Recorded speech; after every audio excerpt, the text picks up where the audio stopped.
Hello friends, in our continuing video lectures regarding splicing, in this video we will discuss self-splicing of group 1 intron. Okay, well, as we have told earlier in our previous lectures that group 1 introns is a class of intron which undergoes self-splicing, and as I told you earlier that introns are non-coding nucleotide sequence found in primary RNA or mRNA transcript, which is removed by the process splicing. So during self-splicing, no protein, enzyme and ATP is required in this process. So why it is self-splicing? That is no ATP and no protein enzyme during this process is required. Okay, so how it goes?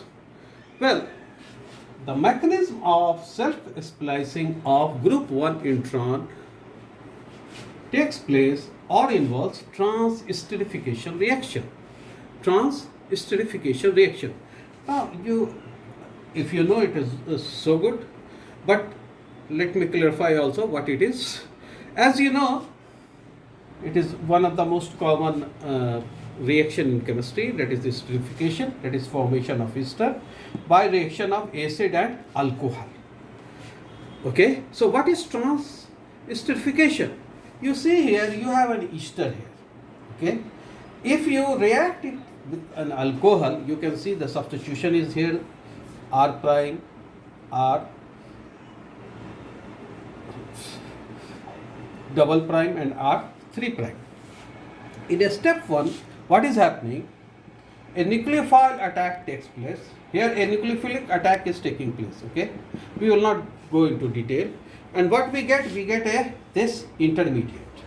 Okay, the nucleophile attack will obviously take place here at this carbon, and the resulting intermediate will be this. Okay, and the second step, this will go back, and obviously actually it is also a nucleophilic attack leading to expulsion of OR2. So you have R prime CO OR3. Now what is happening? Exchange is taking place.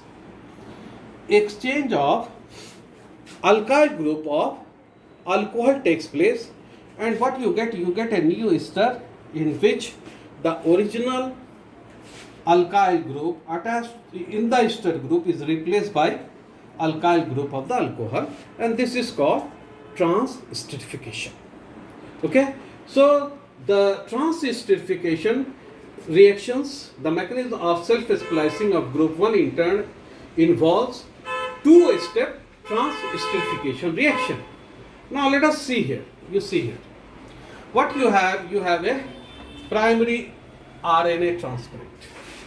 Obviously, this is your 5' end, this is your 5' end, this is your 3' end of the primary RNA transcript. We have, in order to distinguish, you have exon near 5' end and exon near 3' end. In between this, you have intron. Okay, you have intron. So this is the intron, and at the junction of exon and intron near 5' we have specified, that is uracil phosphate adenylate, and at the near 3' end, the junction between intron and exon, you have this nucleotide sequence, that is guanine phosphodiester linkage, this is phosphodiester linkage, and uracil. Okay, so we will consider a self-splicing of this primary RNA transcript. Now what happens during this self-splicing of group 1 intron? Either guanosine that is a nucleoside, or guanosine nucleotide, okay, which acts as a cofactor, nucleotide cofactor, the 3' OH, the 3' OH of this nucleoside or nucleotide attack at this position. You can see at the phosphodiester linkage between uracil and adenylate. Okay, uracil and adenylate nucleotide we are talking, that is adenylate and adenylate. So this is the 5' splice site. Okay, so obviously this is acting as a nucleophile. Now let us see here.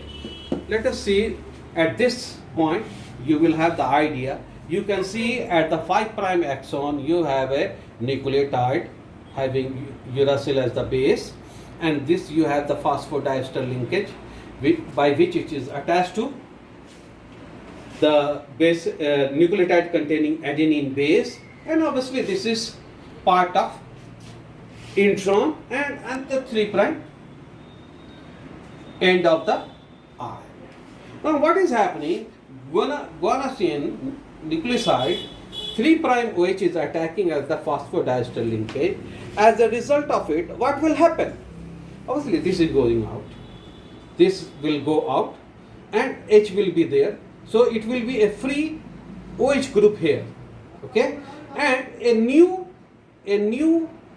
phosphodiester linkage will be formed between this nucleotide having adenine as base and guanosine.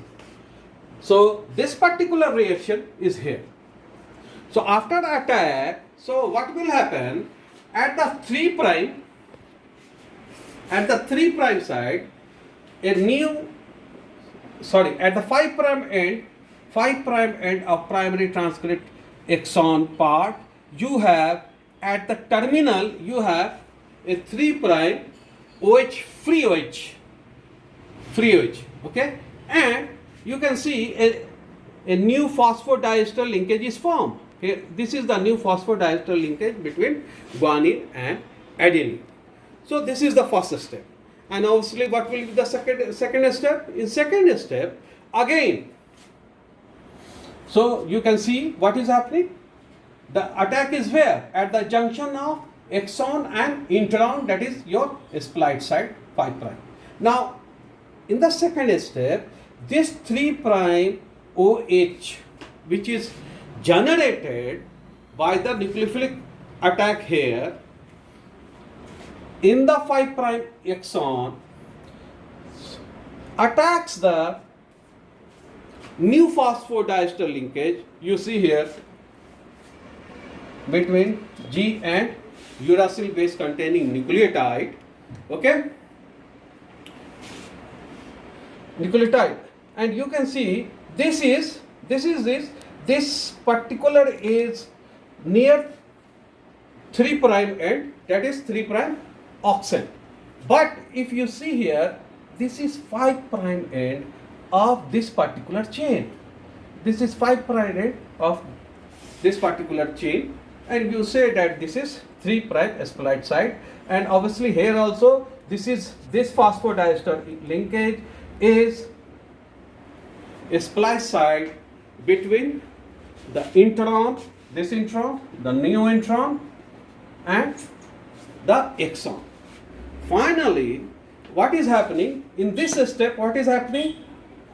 Excise, that is removal by cutting, and ligation, that is formation of a new phosphodiester linkage between two nucleotide is happening. So between 5' axon and 3' axon, excise and ligation takes place simultaneously, leading to formation of an splice RNA. You can see the uracil of 5' exon is now linked with uracil of 3' exon, leading to formation of a splice RNA molecule.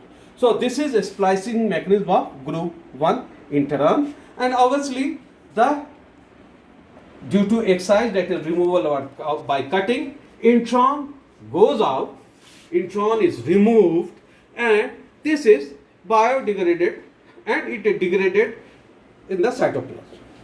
Okay, it degraded in the cell rather, you can say. So this is all about the mechanism of group 1 intron self-splicing mechanism involving two-step transesterification reaction. Okay, in which one phosphodiester linkage is broken, and due to this a new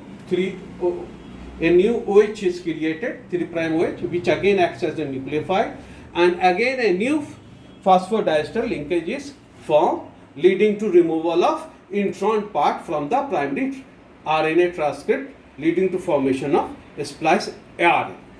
Okay. Now after discussion we will have some class notes for your convenience. Now you see here splicing, self-splicing by group 1 intron. Group 1 intron undergoes self-splicing. During their splicing process, ATP and protein enzymes are absent. Group 1 self-splicing mechanism involves two transesterification reaction steps. I already discussed what is transesterification reaction. So what is the first step? In the first step, you can see either guanosine nucleoside or guanosine nucleotide cofactor acts as nucleophile, and you can see 3' OH of either nucleoside or nucleotide of guanosine attacks a normal 3', 5' phosphodiester linkage between the two nucleotide.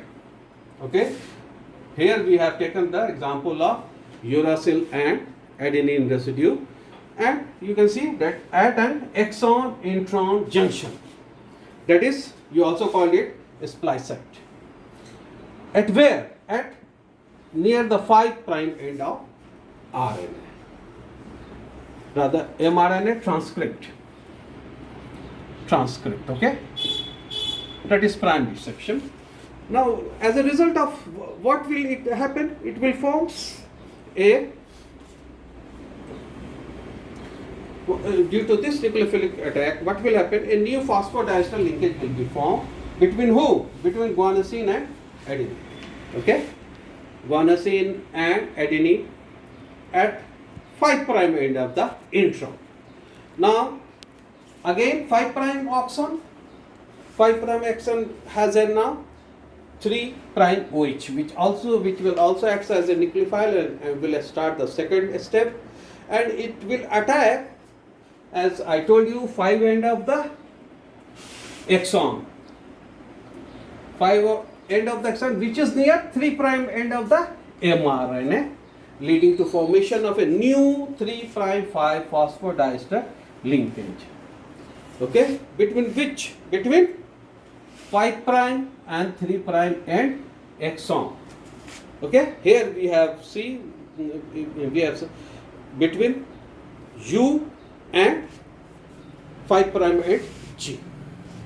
Okay, so what is the net result? Net result is excise of, that is removal by cutting of intron, and ligation, that is joining of two molecules of nucleotide by phosphodiester linkage of exon, and obviously the resultant splice intron is degraded, and finally outcome is splice R. So these are the notes, and this is the final about group 1 intron self-splicing mechanism. Thank you.